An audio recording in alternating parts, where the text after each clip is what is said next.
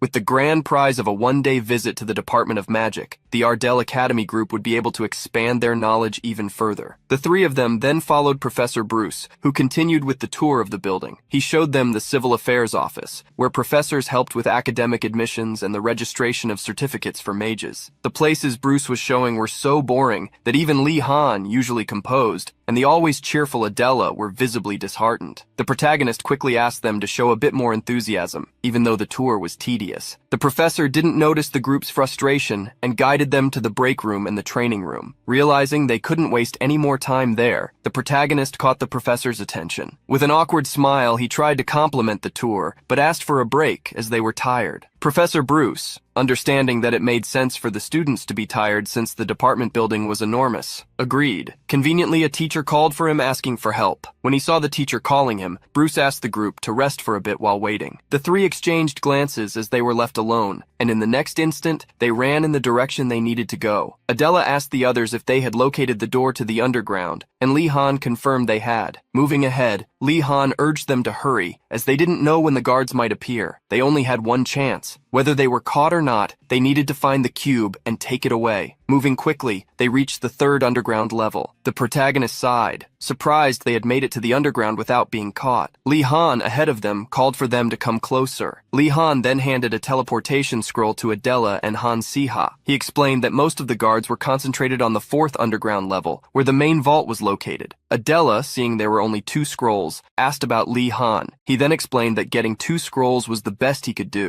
He had tried to get more, but they were extremely rare and expensive. Since Han Si-ha was there because of him, and Adela was there despite not knowing much about the cube, just to stop the dark mages, Li Han thought it was right to give the teleportation scrolls to the 2 of them. He knew they wouldn't have any problems if they weren't caught. So, seeing something shining ahead, he followed toward it. Adela hurried to catch up with him, while the protagonist wondered when Li Han had managed to get those scrolls. The 3 of them then moved down a corridor toward a glowing area. Adela asked if what was ahead of them was the vault, and Li Han called them to come closer and take a better look. However, suddenly, without realizing it, Li Han stepped on a wire. The wire was the trigger for an alarm. Red lights began to flash in the corridor, and a loud siren sound echoed. Li Han couldn't believe there was an alarm so close to the vault. Adela became worried, wondering if they should leave quickly since they didn't know if the cube was really in the vault ahead. However, the protagonist was confident the cube was there. Adela asked him how he could be so sure there was a cube. In response, the protagonist smiled and said it was impossible for him not to know. The reason for his confidence was that he was now looking at a screen in front of him, a screen that announced the beginning of the second main episode, the episode of the first cube. He would need to recover the first sealed cube from the underground vault within 24 hours, or it would be the end for him. The second main episode was active, and Han Si-ha received the mission to obtain the cube. Red lights began flashing, and sirens blared, warning of intruders and announcing that an explosion spell would be executed around the vault for security reasons. The protagonist was alarmed upon hearing about the explosions and quickly ordered everyone to run as the blasts started. After managing to escape, Han Si-ha wiped the sweat from his face, gritting his teeth over nearly being caught in the explosion. At that moment, he heard the sound of footsteps. Looking toward the noise, he was shocked to see Professor Divert Grunui, the mathematics professor at Arden Academy. Han Si-ha wondered what on earth the professor was doing there. Han Si-ha tried to explain, saying they had gotten lost, but the professor interrupted, stating there was no need for excuses. Instead, the professor laughed, contrary to what the protagonist expected. "Thanks to you, we were able to locate the cube." Hearing this, Han Si-ha was stunned, questioning if a professor from Arden Academy could really be a dark mage. Looking at the 3 students, the professor remarked how weak the vault's security was compared to the grand plan of recovering the cube. He also mentioned how they had been moving blindly after losing their map, but were now delighted since some students had accidentally located the cube for them. With a malicious look, the professor asked whether they would step aside or stay there forever. It didn't take long for a battle to break out. Using dark magic, Professor Divert Grunui overwhelmed Han Si-ha's group, asking why they kept struggling when it was clear they had reached their limits. Under pressure, Adele used a mana shield to block one of the attacks but collapsed soon after. Li Han rushed to help her up. While the protagonist reflected that the professor was right, they could barely defend themselves since their skills weren't up to par. However, despite being pressured in the battle, Han Si-ha was satisfied that he had secured the cube earlier. But escaping past the professor with the cube seemed impossible at that moment. Han Si-ha then saw a way to get out of the situation. Calling out to Li Han, he threw the cube to him, wrapped in the teleportation scroll he had given him earlier. Han Si-ha handed over the cube, urging Li Han to take it and leave first. Adele, worried, asked what Han Si-ha would do, but the protagonist shouted at her to leave. Grinding her teeth, Adele reluctantly agreed to go with Li Han. Before leaving, she left a message for Han Si-ha. He'd better return safely, or she'd come back to kick his butt. Seeing Han Si-ha's actions, the professor confronted him. "Stealing the cube right in front of me, as expected of someone as interesting as you, Han Si-ha. Sacrificing yourself to let your friends escape is touching, but I won't let you go anywhere after this." The professor drew his wand, which glowed with a dark purple hue. In the next instant, several magical chains appeared around the protagonist. Professor Divert Grunui then remarked that, despite losing the cube, he had heard that Han Si-ha possessed the map containing the locations of the other cubes. The professor pressured Han Si-ha to hand over the map's location. However,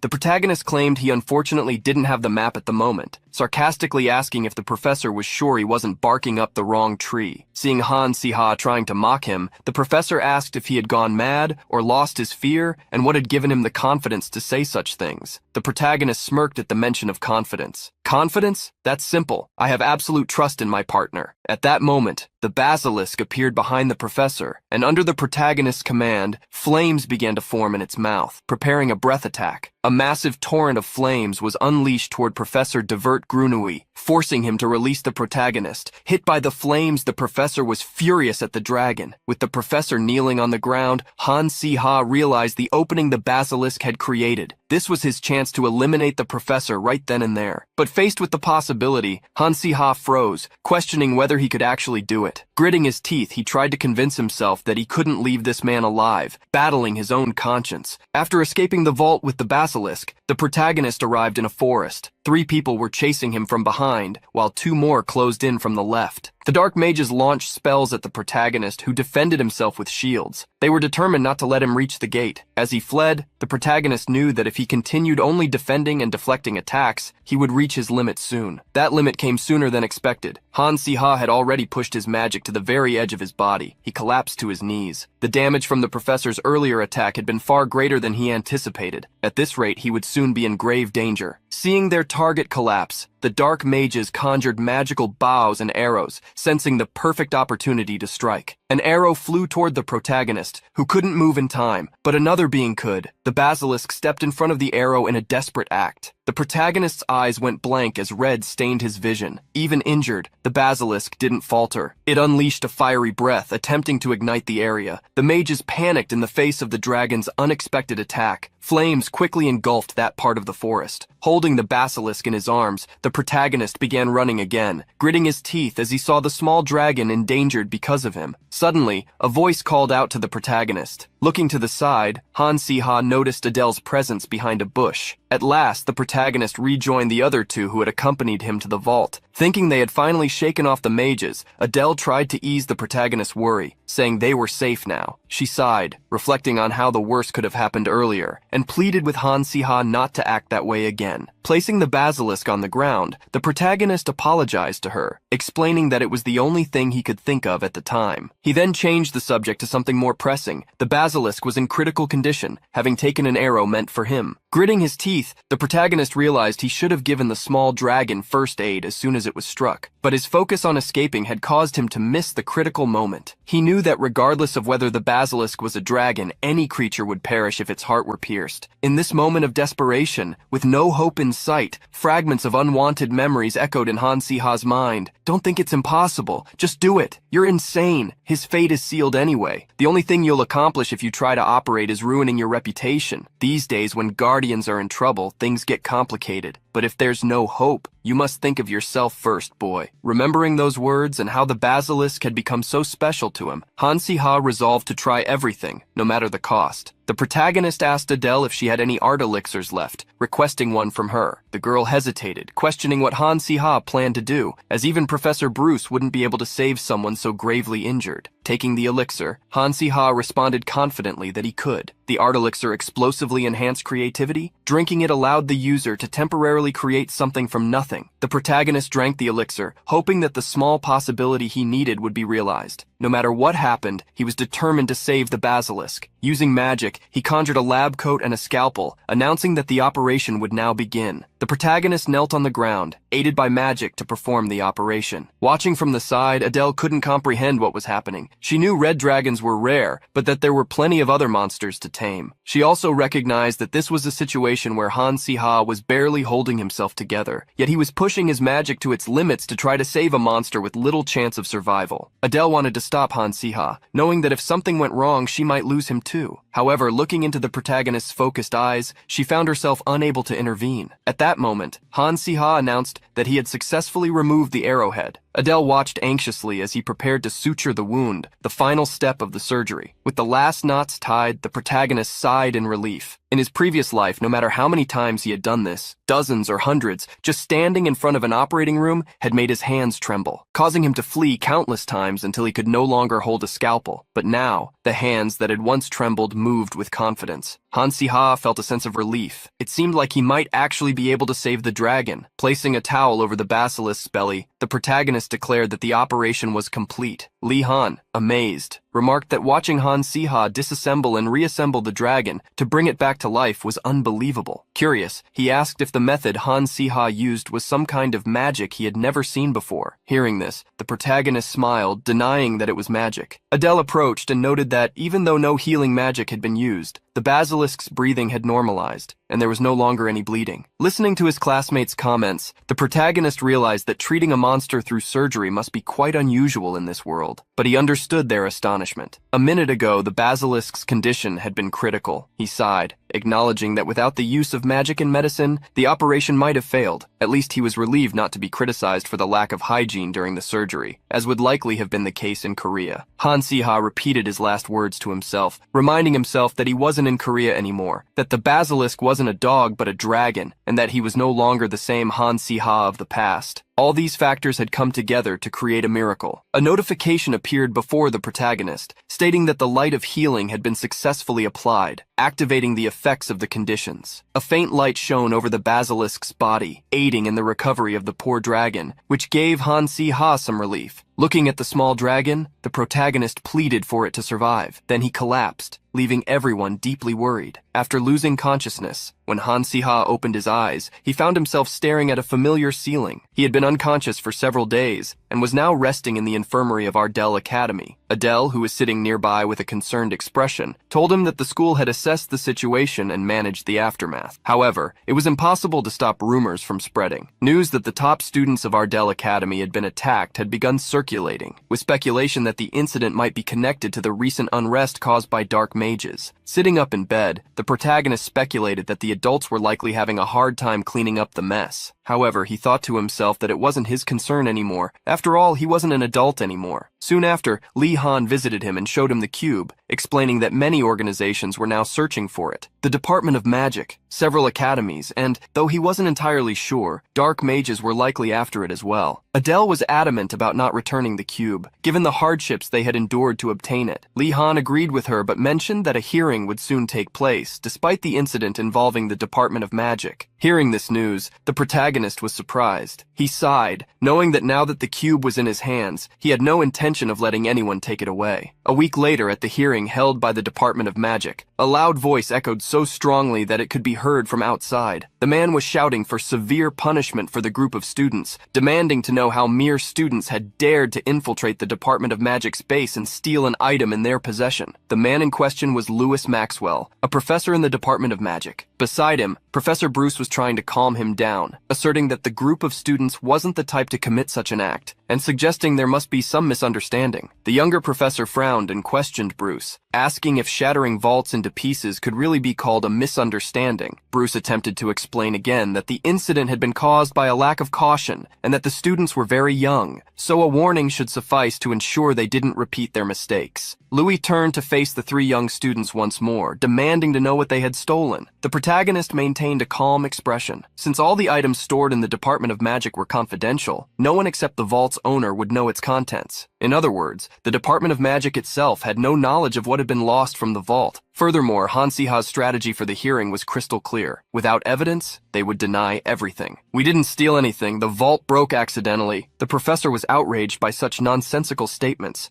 The protagonist stuck to the same strategy. "We got lost. While casting a detection spell to find our way, we accidentally hit the vault." The professor grew agitated, demanding to know where the protagonist had come up with such blatant lies, and revealed to the judge that the vault had been emptied. He continued his argument, pointing out the property damage and the incidents of missing items on the third underground floor, emphasizing that the only outsiders to access the area were the students. He asked everyone present if they really needed more evidence. Amidst the confusion, the judge stated that they would need to wait for the vault's owner to arrive, as his presence had been requested as a witness, and he was expected shortly. Just as the judge spoke, the door opened. Many people were stunned by the identity of the person who entered the courtroom, unable to believe it. None other than Headmaster Ernest himself. As he stepped inside, the headmaster commented that it seemed his students had caused some trouble. Seeing the headmaster, the professor from the Department of Magic demanded to know why he was there, insisting that if his purpose was to defend the students, there was no need, as the matter fell under the Department of Magic's jurisdiction. However, the headmaster went in a completely unexpected direction, declaring that he absolutely needed to be there, because he was the owner of the vault. Han Si-ha remembered reading that Headmaster Ernest was the one who began collecting and sealing the cubes at the Seoul Academy. However, he had no idea that the headmaster had stored the cubes in the vault of the Department of Magic. To the surprise of everyone present, the headmaster explained that the students had only gone down to the vault because he had instructed them to. "I had them follow proper procedures to recover the cubes, but it seems they got lost. When they stumbled upon the vault by chance, they rushed to retrieve them. As they are merely children, it's the sort of mistake they often make, Your Honor. Ernest then asked the judge to check the missing items and verify proof of his ownership. The judge reviewed a list, and to Professor Lewis's shock, the headmaster's claims were true. The judge then delivered his conclusion. Since both the evidence and the ownership of the missing items had been clarified, there was no reason to continue the trial. The judge issued his sentence. Han Si-ha, Adele, and Lee Han would face the 7th level penalty of the Department of Magic. They were required to write an apology letter and complete 30 hours of community service. The judge turned to Professor Lewis, who was grinding his teeth in frustration, and asked if he had any objections. If not, the judge would declare the verdict final. Later that day, Han Si-ha met with the headmaster. Ernest said he wouldn't ask any questions, but would instead give them something. The protagonist took the paper the headmaster handed him. Even though he knew what it was, the cube, it seemed Ernest wasn't going to ask them anything. This made Han Si-ha wonder how much the headmaster knew and how aware he was of the cube's true nature. Han Si-ha unfolded the paper to read it while Ernest provided an explanation. The Ardell Academy's professor of mathematical studies, Divert Grunui, had suddenly disappeared from campus after attending a conference and had not returned since. As Han Si-ha read the paper, the headmaster mentioned that the professor had left that note behind. Ernest looked at the protagonist and, noticing his surprise, asked if he knew anything about the note. The headmaster stated that the academy bore responsibility for failing to uncover Professor Divert's true nature earlier. Thus, he only wanted to ask Han Si-ha one thing, whether the young man had been the one to deal with the professor. The headmaster wanted to know how Han Si-ha had survived. His opponent was a professor, so surely a mere second-year student couldn't have faced him alone and lived to tell the tale.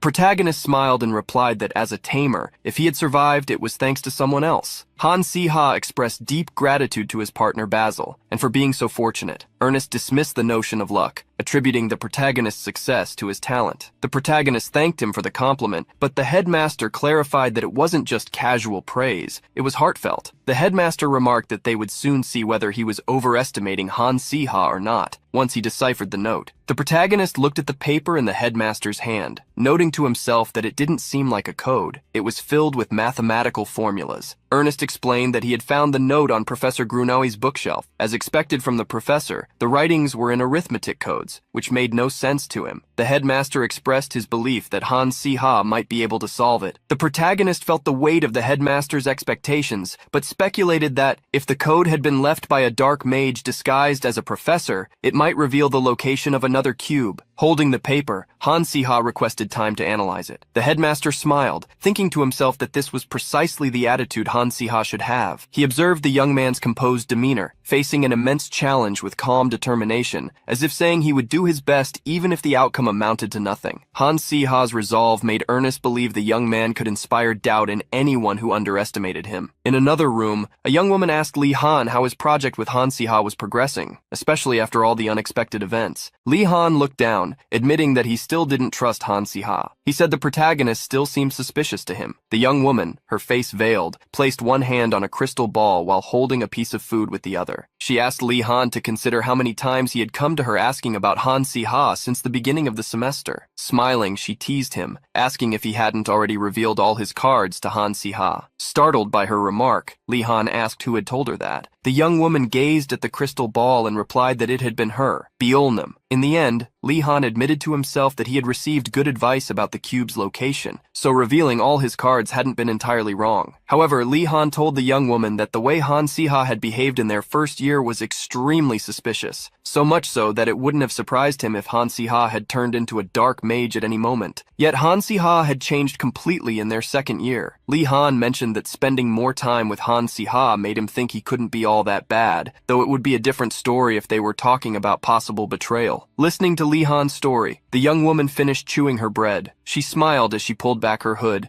revealing herself to be Yoon Ha-yul. She asked Lee Han if he wanted her to check whether the prophecy about Han Si-ha remained the same as before. Smiling, she joked that Lee Han could have helped her by giving her bread, but that she wouldn't refuse to assist such a handsome guy. After some time, Yoon Ha-yul shared the information Lee Han wanted, and concluded by advising him to pay attention to events that would soon unfold on campus. Smiling affectionately, she added that this was her service for him bringing her fresh bread every day. With a mischievous smile, she revealed something Bjolnum had told her. Something very strange was going to happen soon. Elsewhere, Adele sighed. Holding a broom in her hand, she commented on how 30 hours of community cleaning service was no joke. Beside her, Han Si-ha was cleaning an egg and asked if this was really the task. Irritated by the protagonist's response, Adele snapped that he should be cleaning too, instead of scrubbing an egg all day. However, the protagonist insisted on cleaning the egg because he'd heard that if you cleaned an egg all day, it would grow strong and healthy. Suddenly, someone burst into the room, calling for Adele and Han Si-ha. One came running, claiming he had big news. The young man said he had rushed over because he wanted to share the latest hot incident that would turn the academy upside down. The rumor about the monster in the specimen room was back. Adele was startled, asking if it was true. One confirmed that it was definitely true this time because even Lilil had heard about it and reported it to the teachers. Hearing the news, the protagonist recalled some memories from the story. The monster in the specimen room in the basement started with some screams about monsters appearing in the specimen room, like a typical school ghost story. This excited the young students who continued spreading the story. In the end, since there was no evidence to support the tale, it was debunked as a rumor. Li Lil, who had confronted the teachers to tell the story, ended up feeling embarrassed. However, at that moment, the protagonist received the notification for the main episode number 3, the Draco in the specimen room. Although the rumors had been suppressed as false stories, Han Si-ha knew the monster was real. The primary ability of a Draco is stealth. If it decided to hide seriously, even the teachers would not be able to find it. Since only some students could see it while others could not, it made sense that the Draco was using this ability. One then stated that Lilil, going to the teacher's room, caused a huge uproar, to the point where some students started doing ridiculous things. Adele was curious about what ridiculous things one was referring to. The young man then said that there was a rumor that the monster was a Draco, which was a ridiculous story. However, if they could capture the monster, its skin and blood could be sold for a large amount of money, and that was why students were forming hunting groups. Holding his egg, the protagonist tried to ridicule these actions, saying it was just a rumor, asking who would be the idiot to believe in such a thing and participate in this theater. Upon entering the classroom, the protagonist became irritated. Apparently, there were more idiots in the school than he had thought. A young man tried to convince them, saying that if they captured the Draco, they would earn extra credits and might even advance directly to the 3rd year. He was excited, asking if it wouldn't be worth it, questioning if there really was a monster that at least 10 students couldn't defeat. The protagonist put his hand on his chin, mentally calling these students idiots, since a Draco wasn't an easy opponent. At that moment, Solia entered the room. Instantly, the boy named Derek approached her, asking if she wanted to join their hunting group. The protagonist sighed, seeing through Derek's intentions. He didn't believe Solia would do something like join a group hunting invisible monsters because she didn't need money or to improve her grades. However, the girl was honestly thinking about the proposal, furrowing her brow. After a moment of courage, she agreed to participate, which unsettled Han Si-ha. Another student approached Derek, asking him to stop the joke since Solia seemed very confused. He questioned Derek why a child who had grown up so well would want to join a hunting group. However, the girl stated that she was serious, asking them to let her join the group. The protagonist wondered if Solia was crazy, and if this was really happening. The Draco hunting group had also appeared in the original story. Derek and his friends had gathered a bunch of clueless students for a risky adventure. However, back then, Solia hadn't been part of the group. This made Han Si-ha wonder how this episode would end, since, in the original story, the group had never returned. Not even a single person. He wondered if Solia, on her own, could change that fate. In a room illuminated by the sunset light coming through the window,